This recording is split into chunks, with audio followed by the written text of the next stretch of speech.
Of all the best teams in the NFL, the team that I believe is going to have the best record in 2020 is, in fact, the Baltimore Ravens. Teams that I consider include San Francisco, obviously Seattle, New Orleans, Kansas City. Let's start going through some of these, and I'm going to tell you why I went away from them. Seattle, I'm going away from Seattle simply because our division. It's very difficult having to play the Cardinals, who I believe is a playoff team next year, the Rams, who are still coached by Sean McVay, and then the Niners, all of those twice per year. We have a tough schedule outside of that as well. We always seem to have a tough schedule. We're not a regular season team. We're a postseason team. So I can't put Seattle on top of the list. San Francisco, I eliminate for the same reason. I think they got worse this offseason. I'm hoping in the draft they don't get one of those big-name wide receivers like a Judy probably won't be on the board, but like a CeeDee Lamb. That would be terrifying for me. But even if they get one, I don't think that they are the best record in the NFL just because they lost the Super Bowl outside of the division, of course.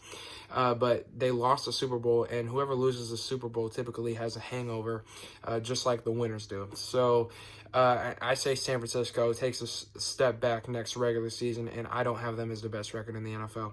The New Orleans Saints, I think they have a phenomenal year. They have one of the best rosters in the NFL, but they have a very, very tough schedule. They're in what I believe is either the second or third most difficult division in the NFL.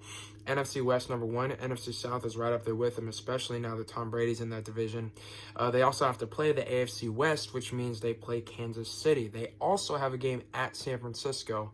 They have a tough schedule, the Saints do, and that's why I don't have them as my best record in the NFL. Let's look at the Kansas City Chiefs now. With Kansas City, I think...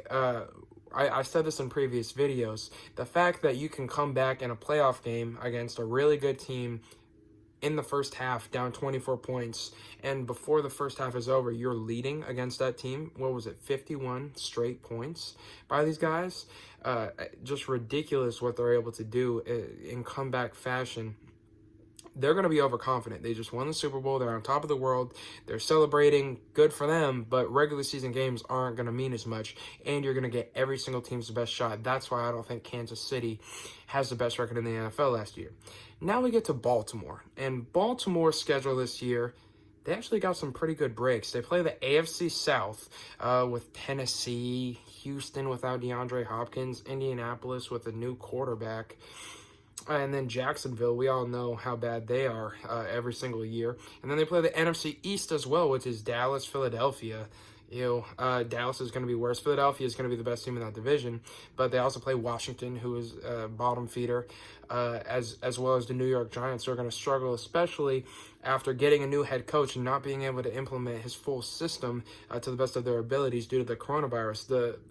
The Ravens had 12 Pro Bowlers last year, and they fixed one of their biggest needs by bringing in Derek Wolfe in free agency and trading in a steal trade from Jacksonville for Calais Campbell. Their defensive front is now going to be very strong for them. They had 12 Pro Bowlers. Like I said, there's an elite roster. This is a regular season team. They fell behind in the playoffs, and they were never able to get back. They're going to be motivated trying to get back to that point. And I think regular season-wise, they're going to have the best record because they have so much to prove.